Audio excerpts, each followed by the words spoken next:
Hello everybody, you have tuned in to Eric Jose on Making a Murderer on YouTube. I cover virtually any aspect of making a murderer. I go over the evidence, the documents, the photos.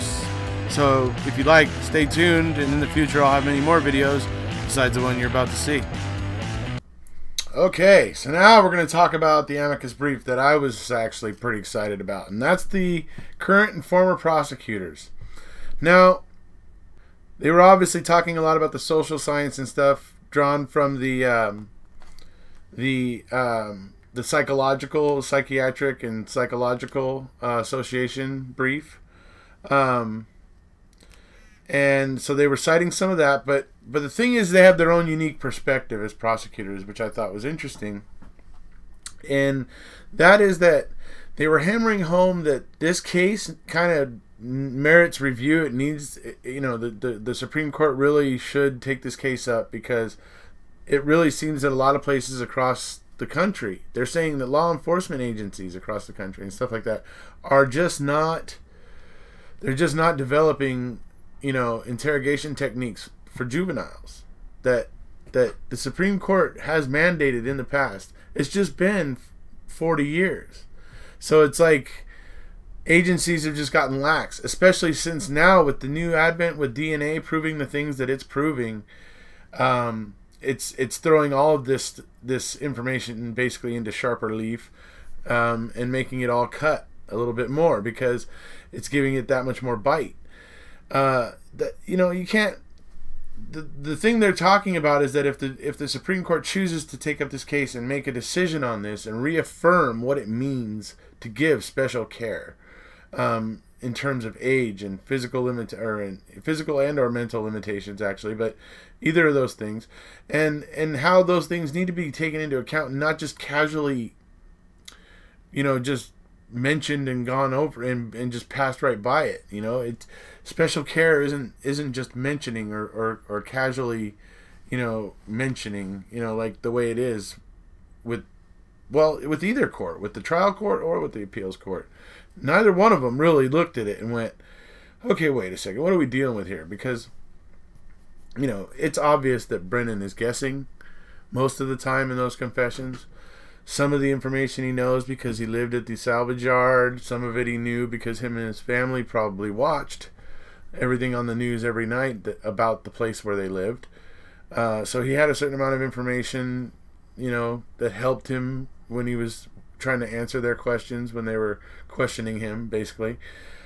I mean, there's a lot of things. But anyway, so that's what these guys are basically trying to hammer home, is that it behooves right now the Supreme Court to go ahead and weigh in again on the whole, you know, juvenile confessions again, and to just punctuate the fact that juveniles require special care, just to kind of make all the law enforcement agencies across the U.S. kind of sit up and notice and go, oh, okay, this is serious. And that's what the prosecutors are saying here, that if, you know, that the good that could come from the Supreme Court taking this case and reaffirming what it means to give special care and all that sort of stuff. So we'll move into the first part now. Here we go. Amicus submit that review of this particular case is needed to restore the public's confidence in the justice system. Millions of Americans watched the video of Dassey's interrogations in the award-winning documentary Making a Murderer, prompting a public outcry over the obvious failure of the system. The dissenters in the closely divided 4-3 decision in the on-bank review found that the interrogation video speaks for itself and decreed this case a travesty of justice by Judge Wood, and then a profound miscarriage of justice by Judge Rovner. This court has long recognized that to perform its high function in the best way, justice must satisfy the appearance of justice. Only this court can restore the appearance and reality of justice here. Alright, so now we're going to go into a bit where the prosecutors are talking quite a bit about how juveniles, as opposed to adults, perceive time. Number one, they perceive time kind of in a different way, because they say, due to the fact that the prefrontal cortex is still forming and, you know, making synapses and stuff. And so juveniles have a little bit more struggle, like really estimating time and that sort of thing. And so when they're in an interrogation room, it just seems like forever, and that sort of thing. So that's, another contributing factor to why juveniles will falsely confess, along with other things, like, various things like, maximization, minimization, where, you're maximizing what you say that you actually have against the suspect when you don't actually have what you say, or at least not quite as strongly as you say you have it.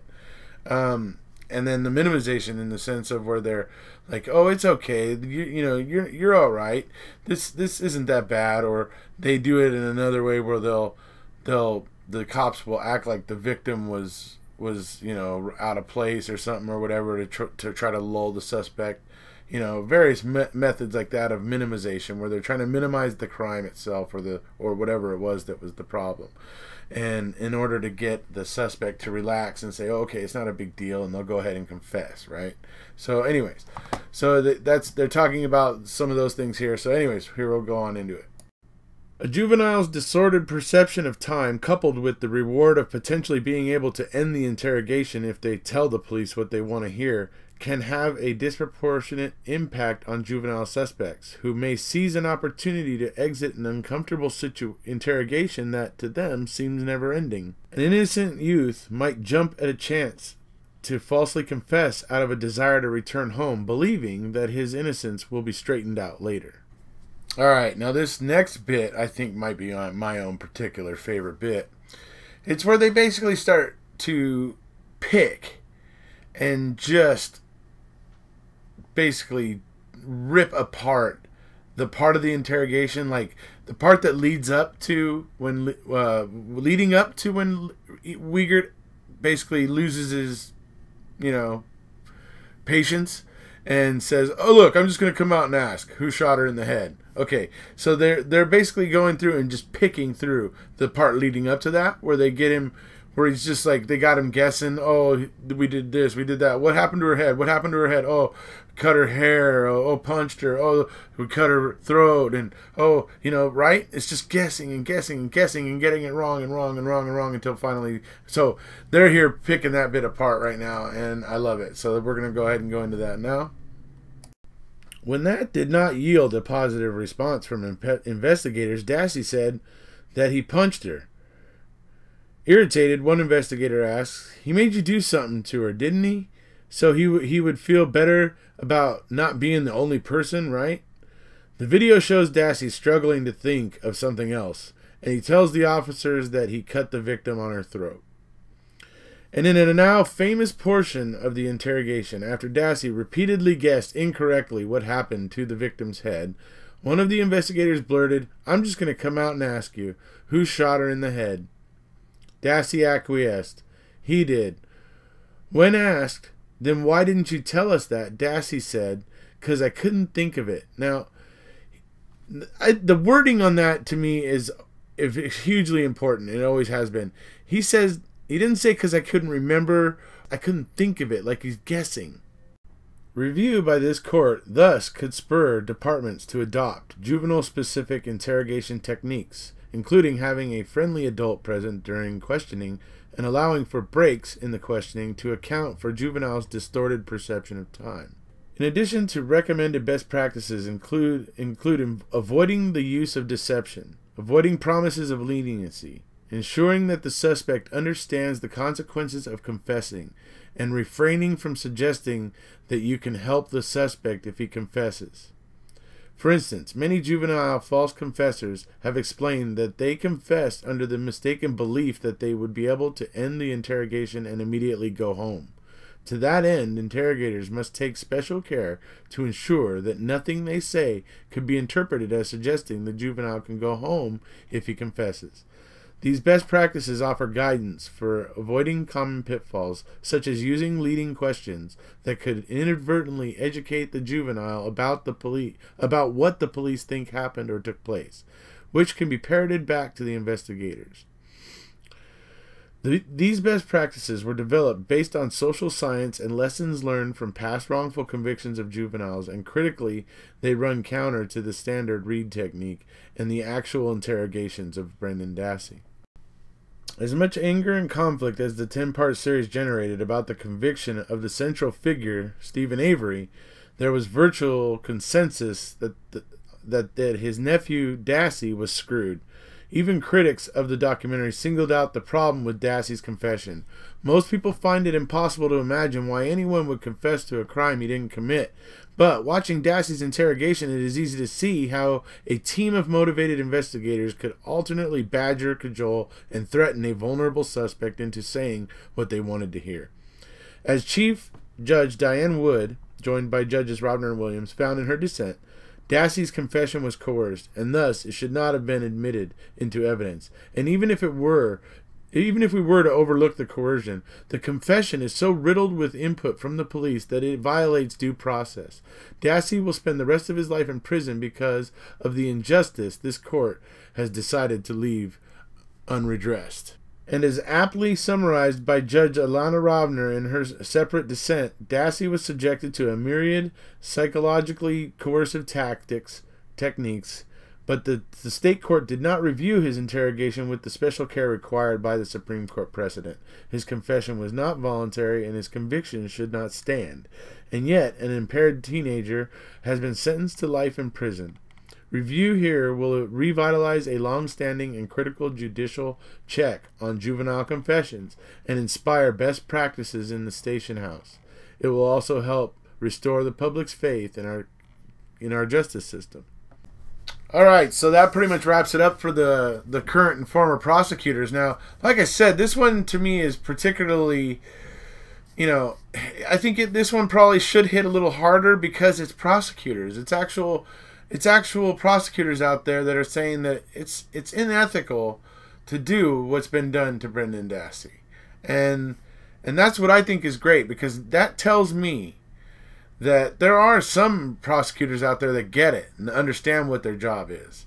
That, and yeah, I mean, it's just, and I'm happy to see that this many, well-respected prosecutors and former prosecutors stepped up to speak up and give Brendan Dassey a little bit of, help in this situation, because, he really was left high and dry by the Seventh Circuit majority.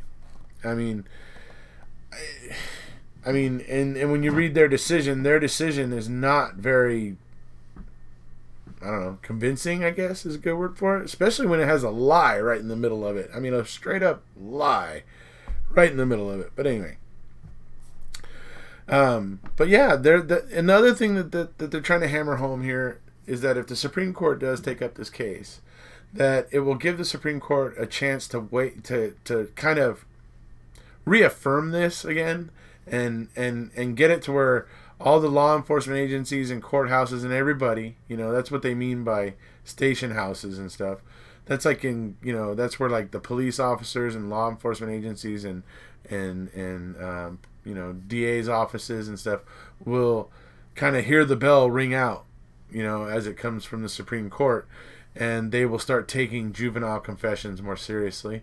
And that is what this is talking. That's what these guys are trying to say. They're trying to explain exactly how needed it is for the Supreme Court to really take this case up and to really give an opinion to reaffirm the whole special care and juveniles, and the fact that juveniles require it and everything, because it seems like maybe the criminal justice community has lost touch with that aspect.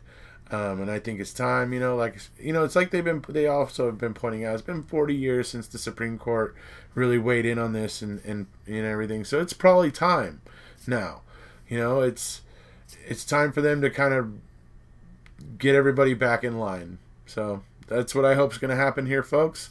But that's the end of the current and former prosecutors. And obviously we'll see you tomorrow with another brief. If you haven't already, please hit subscribe.